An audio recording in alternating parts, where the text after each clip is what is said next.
Hello everyone, welcome to my Module 5 teaching memo.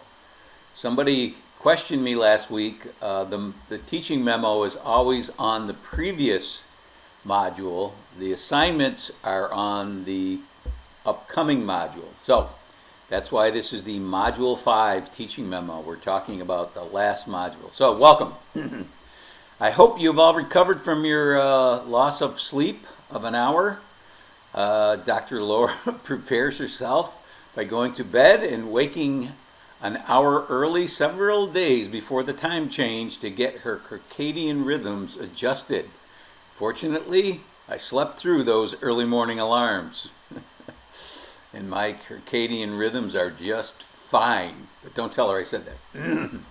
This week promises to be warmer, only 10 days until spring. We received some snow on Sunday, but I expect it to be gone soon. St. Patrick's Day is coming next Sunday, and spring is right behind it.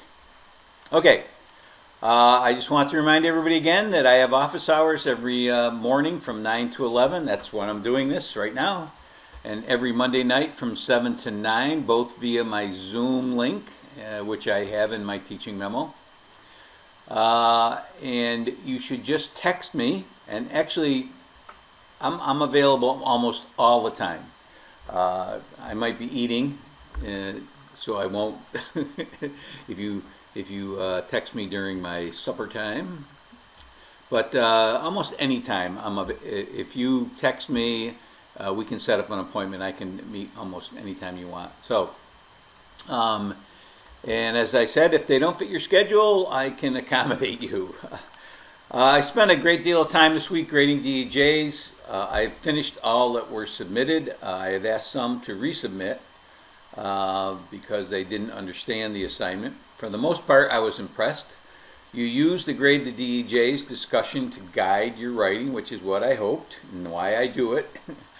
The errors I saw fell into two main categories. One, you didn't react to all of the big ideas. And how do you know what those are? Well, part of the process of doing a DAJ is figuring that out yourself, but also watching my RTI presentation could have helped you. And I also mentioned it on my Module 3 teaching memo. I listed what I thought were some big ideas. One of the reasons I changed the DEJ to annotating the text is because of the detailed description of progress monitoring, including gap analysis, rate of improvement, goal and trend lines, and the sample forms you can use to document all of that. Many of you reacted in a note-taking style, paraphrasing, and even cutting and pasting quotes. The DEJ is you having a dialogue with the text, which means you write in a conversational style. I'm looking for your opinion on what you are reading. So opinions with strong connections to the text that support those opinions, strong connections to the other text, the other readings that are the other mandatory readings, or some of the ancillary readings, which some of you did. As I told one student, I'm trying to get cognitive empathy or a glance inside your head. Cognitive empathy is getting inside your students' heads, which I think is very important. It's for this reason that the first DEJ is weighted much less than the last one. So use my feedback to improve on the last DEJ. We only have one more. And because of that weighting, I weight that last one more. So make sure you use my feedback. It's a grading practice that I hope you will consider. Finally, make sure you check my comments on your initial discussion board post, which you need to upload and also cut and paste into the discussion board. I think most of you know that by now, but I'm still getting emails questioning that. What does this upload your initial post mean? I have to do 2 assignments? No, it's the same assignment. It's just checked by Turnitin for plagiarism. Also, you shouldn't be making APA errors, and you shouldn't graduate from Turo GSE without knowing proper APA. Use the Purdue OWL's website as a guide. People started posting in this module's discussion board before I could set up groups. In Canvas, though, it doesn't really matter because you have to scroll through everybody's posts anyway. So respond to whoever you want. Finally, you should continue working on the 2 anchor activities as we progress through the course. Vocabulary in your own words, a word study strategy for writing definitions to key ideas in the course in your own words rather than textbook or dictionary definitions. Second, you should be filling out the final baseline survey like the one you took during Module 1, but this time writing what you learned and supporting that with citations from a reading. So both templates are in the course or the module overview. The module overview is right at the beginning of the module. You can see it right here. Module 6, Reliability, Validity, and Fairness Overview. Click on that, scroll down to the bottom, and you will find templates for both the final baseline survey and vocabulary in your own words. Okay, big ideas, hard as the dickens. This is one of my favorite discussion boards, this and the last one, because most of my students come into the course with strong preconceived notions about the usefulness of large-scale standardized tests. Most leave with a different mindset. As you can see already, people are saying, whoa, what's going on here? I didn't realize this. After you see the time, the care, and the expense that go into creating them, many bash them without knowing the intricacies of how they are made. And many of you are still bashing them, but that's okay. As you no doubt can tell, I've created this discussion for a reason. Educators are not shy about bashing these tests without any knowledge of reliability, validity, absence of bias, pilot testing, or the standardization process, which is why my next, this module is on reliability, validity, and absence of bias. Many of you are also using this module's information to support your comments, which is a good thing. It's exactly why I do this in this order. It's okay to use your own testing experience as a start. I hate these because I did lousy on them, or I was a good student. But you then must go deeper and find out how psychometricians account for test anxiety, poor testing conditions, and individual difference in test takers. My goal is not to change your perspective, though many of you may think that, but to give you a wider view so you can talk about them intelligently.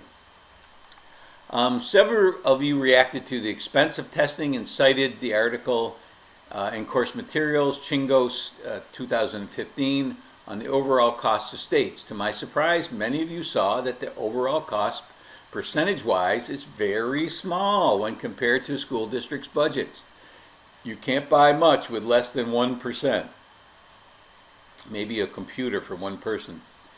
Erica, in my 640.21 section, mentioned stealth assessments, which Robert in 640.22 mentioned earlier in the assessment literacy discussion board.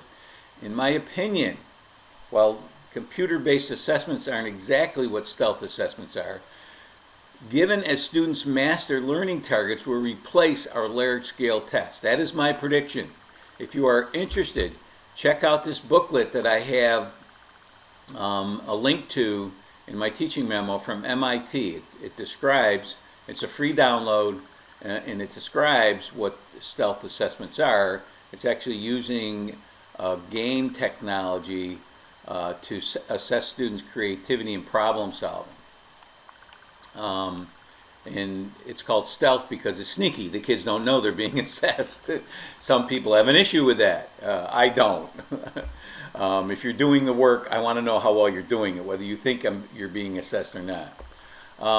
The state assessments are criterion-based, based on our criterion reference, based on our standards. New York State Ed hopes to have tests based on the new generation state standards, NGSS, by 2019, that's this year. Theoretically, everyone could get a 4 on a criterion reference test. They are not normed on a standardization sample based on the census, like a norm reference test. Instead, they are pilot tested to see how the questions are working based on their difficulty. One of the issues with pilot testing is, how do you get students to take it seriously if it does not count? Parents get upset. My kid's got to take a test and it doesn't even count. The state has wrestled with this, embedding sample questions within the actual test. But again, they've gotten resistance from those who are angered by students spending time on questions that don't count. But really, they do count because they're creating questions for the next assessment. So it's quite the dilemma. What do you think? You can talk about it in this discussion board. One of my goals is to get to look at your own test creation process and use the large-scale tests to evaluate teacher-made tests. Several of you wrote about your own process. One of my former students explained her test creation strategy for her high school social studies class, finding and creating good questions, and have a colleague in the department or having her department chair proofread it. After all that, there still were mistakes. This is much more than teachers I have supervised have done. Most took their tests and quizzes right from the textbook company's supplementary materials and used them. Many with a Scantron. You could hear it click, click, clicking as he walked back down the hall. I've added a teaching memo post to each discussion board group. I encourage everyone to take a crack at this. Wiggins gives a bit of the blame for poor test results on teachers' lack of assessment literacy. Don't get angry. Respond. Several of you already have. Don't forget to check out the bonus materials to make you a better teacher. They are if you scroll down, they are at the bottom of the module. I have a video on teaching students from poverty. I think those of you that do teach kids from poverty will enjoy. And I have a SWABOT video sharing learning targets with your students. Some of you have seen this already. But are worth your while. So check those out. They will make you a better teacher. That's it for this week. Spring is coming. St. Patrick's Day is Sunday. Stay away from the numerous pub crawls that abound, unless, of course, you are one of those who crawls. See you later.